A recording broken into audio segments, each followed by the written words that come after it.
ఉషోదయం ప్రేమించు కాపరి ఉషా కిరణాలు ఉదయకాలపు వాక్య ధ్యానమునకు మిమ్మల్ని ఆహ్వానిస్తున్నా. ప్రార్థన. మా స్తుతులకు ఆధారభూతుడు అయిన గొప్ప దేవ, ఈ ప్రాతకాల సమయానికై వందనములు స్తోత్రములు చెల్లించుకుంటున్నాం. మమ్మల్ని ప్రేమించి ఈ దినమును నీ కృపచేత అనుగ్రహించిన నీ ప్రేమకు వందనాలు చెల్లించుకుంటున్నాం. తండ్రి, ఈ ఉదయ కాలమున నీ వాక్యము చేత నాతోనూ మాతోనూ మాట్లాడమని వినగలిగిన చెవిని దేవా, నీ వాక్యము గ్రహించుకొని వాక్యానుసారంగా జీవించే హృదయమును తండ్రి మాకు అనుగ్రహించి దీవించమని, కార్యక్రమం వీక్షిస్తున్న ప్రతి ఒక్కరిని నీ కృపగల హస్తములకు అప్పగిస్తూ నీ ఆశీర్వాదములతో నింపి నడిపించమని యేసు పరిశుద్ధ నామమున అడిగి వేడుకుంటున్నాను పరమ తండ్రి, ఆమేన్. ఈ ప్రాతకాలపు వాక్య భాగము మత్తయి సువార్త 5వ అధ్యాయము 43వ వచనము నుండి 46వ వచనం వరకు వాక్య భాగమును చదువుకుందాం. నీ పొరుగువాన్ని ప్రేమించి నీ శత్రువును ద్వేషించమని చెప్పబడిన మాట మీరు విన్నారు కదా. నేను మీతో చెప్పినదేమనగా, మీరు పరలోకమందున్న మీ తండ్రికి కుమారులై ఉండినట్లు మీ శత్రువులను ప్రేమించుడి, మిమ్మల్ని హింసించి వారి కొరకు ప్రార్థన చేయుడి. ఆయన చెడ్డవారి మీదను మంచివారి మీదను తన సూర్యుని ఉదయింపచేసి నీతిమంతుల మీదను అనీతిమంతుల మీదను వర్షము కురిపించుచున్నాడు. మీరు మిమ్మల్ని ప్రేమించి వారినే ప్రేమించిన ఎడల మీకేమి ఫలము కలుగును? సుంకరులను అలాగు చేయుచున్నారు కదా.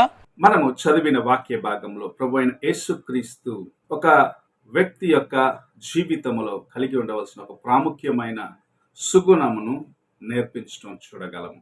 అదేమిటంటే, నీవు నీ స్నేహితునితో సన్నిహితముగా ఉంటావు, నీకు అవసరమైన వారితో, నీకు సహాయం చేసే వారితో నీవు దగ్గరగా ఉంటావు, వారిని ప్రేమిస్తావు, వారిని ఆదరిస్తావు. కానీ నీ శత్రువును ప్రేమించే మనస్సును కలిగి ఉండమని ప్రభు ఇక్కడ మాట్లాడటం చూడగలం.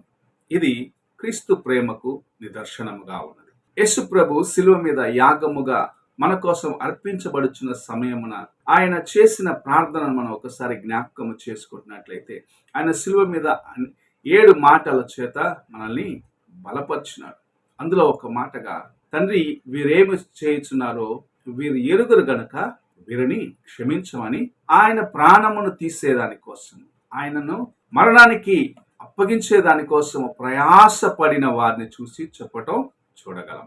ఈ ఉదయకాలమున ఇలాంటి ప్రేమ కలిగిన మనస్సు నీలోను నాలోను ఉండాలని ప్రభు ఆశిస్తున్నారు. క్రీస్తు యొక్క ప్రేమ లేకుండగా, నీ శత్రువుని నీవు ప్రేమించలేకుండగా ఇతరులకు వెళ్ళి నీవెంతగా యేసు ప్రభుని గురించి ప్రకటించినను అది వ్యర్థమే. ఎందుకంటే నీలో ఆయన ప్రేమ లేనప్పుడు, నీవితరులకు ఆయన ప్రేమను చూపించలేకపోతే, నీవు ఎంతగా వారికి ఆయన గురించి చెప్పినను సరే, నీవు దేవుని యొక్క కృపను వారికి అనుగ్రహించలేవు. ఒక గొప్ప దైవజనుడు తన యొక్క సేవ ప్రారంభ దినములలో ఆయన విన్న వాక్యమును పట్టుకొని, దేవుని యొక్క రాకడ సమీపముగా ఉన్నది, మీరు మరణిస్తే నరకానికి పోతారు, మీరు పరలోకానికి వెళ్ళాలంటే ఇలాంటి కార్యలు చేయకూడదని చాలా ధాటిగా చెప్పేవాడు, అనేకులను హెచ్చరించేవాడు. ఆ వాక్యము విన్నవారు విన్న రీతిగా అలాగనే ఉండిపోయారు. కానీ ఆయన ప్రార్థించుకొని, ప్రభువా నాకు ఎలాగో చెప్పాలి అని ఒకసారి ప్రార్థించి, నాకు నేర్పించుము అని దేవుడి సన్నిధిలోకి వెళ్ళి మొరపెట్టినప్పుడు, నా ప్రేమను గురించి చెప్పు, నేను ఎంత ప్రేమామయుడిని, ఎలాగూ వారి కోసం శిలువ మీద యాగము చేశాను, వారిని రక్షించేదానికి వచ్చినాను, వారి యొక్క పాపమును క్షమిస్తాను, అదే సమయంలో వారి యొక్క అవసరతలను తీరుస్తాను అని బోధించమని దైవజనునికి నేర్పించినాడు. ఆ వాక్యమును పట్టుకొని దేవుని యొక్క మాట ప్రకారం ఆయన ఎప్పుడైతే సంఘములో ఉన్న వారికి బోధించడం ప్రారంభించిన, సంఘములో ఉన్న వారికి దేవుని యొక్క వాక్యం ఇవ్వటం ప్రారంభించినాడో, సంఘములో మార్పు రావటం ప్రారంభించింది, కదిలింపబడినది. కొద్ది మందిగా ప్రారంభించిన సంఘము క్రమక్రమముగా విస్తరించి అనేక మంది ఆ సంఘములో చేర్చబడాలి, అక్కడ దేవుని యొక్క కుటుంబంలో చేర్చబడేదానికి కారణమైనది. దానికి కారణం ఏమిటంటే, ప్రేమ గొప్పది అని ప్రభు నేర్పించారు. పరిశుద్ధ గ్రంథం అంతటికి యొక్క సారమును గురించి మనం చూసినట్లయితే ప్రేమ అని చెప్పబడచ్చు. నీ జీవితంలో దేవుని ప్రేమను కలిగి ఉన్నట్లయితే నీవు నీ శత్రుని ఆదాయము చేసుకుంటావు. నీ శత్రువు నీకు ప్రక్కనే ఉన్నట్లయితే, అనగా నీకు స్నేహితుడిగా మార్చబడినట్లయితే, నీకు విరోధముగా నిలబడేదానికి ఎవరున్నారు? ఈ ఉదయకాల సమయమున ప్రభు నీతో మాట్లాడుచున్నాడు. నీవు నీ శత్రువుని ప్రేమించు, నీకు కీడు తలంచిన వారిని ప్రేమించు, నిన్ను బలహీనపరిచే వారిని ప్రేమించు. నిన్ను కృంగదీసే వారిని ప్రేమించు, నిన్ను అవమానపరిచే వారిని ప్రేమించు. నీవు ఒక దినమున దేవుని యొక్క ప్రేమను వారికి ఇచ్చిన దాన్ని బట్టి వారిని ఆదాయము చేసుకుంటావు. దేవుని కోసము నీవు పరలోకములో ఆయన యొక్క ధనమును కూర్చుకుంటావు. ఈ ఉదయ కాలమున దేవుని యొక్క ప్రేమను కలిగి ఉండడానికి మొదటిగా మనం నేర్చుకుందాం శత్రువును ప్రేమించే మనస్సు. ప్రభు చెప్పిన మాట, నీకు కీడు తలంచిన వారిని ప్రేమించే మనస్సు, నీకు హాని చెయ్యాలని ఆశించిన వారిని ప్రేమించే మనస్సు, నేను గాయపరిచిన వారిని ప్రేమించే మనస్సు నీవు కలిగి ఉన్నట్లయితే దేవుని ప్రేమ చేత నింపబడిన వ్యక్తిగా ఉంటావు. నాకు హాని చేశాడు, నాకు ఇలాంటి కీడు కలిగించాడు, నాకు నష్టం వచ్చినది ఇతన్ని బట్టి అని అనుకునే వ్యక్తిని గురించి నీవు నీ యొక్క తలంపులను మార్చుకొని, నాకు కీడు చేసినప్పటికీ నేను దేవుని ప్రేమ అతనికి చూపిస్తాను, దేవుని కోసం అతన్ని ఆదాయము చేసుకుంటాను అన్న మనస్సు కలిగినట్లయితే నిజముగా దేవుని ప్రేమను నీవు కలిగి ఉంటావు, ఇతరులకును పంచిపెడతావు. నీ స్నేహితునికి నీవెంత చేసినా సరే, నీవు స్నేహితుడు గనక అతనికి ఆ కార్యం చేసినావు.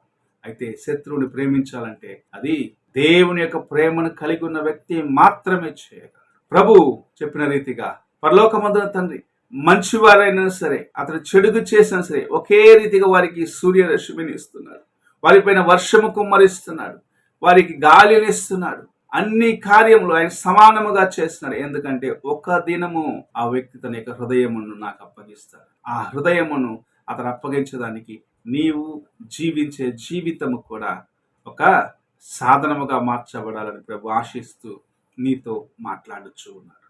ఈ ఉదయ కాలమున నీవెలాగున్నావో ఒక్కసారి నీ హృదయాన్ని పరీక్షించుకో. దేవుని ప్రేమను ఇతరులకు చూపించగలుగుచున్నావా? నీలో ఉన్న దేవుని ప్రేమను ఇతరులు అనుభవించగలుగుచున్నారా?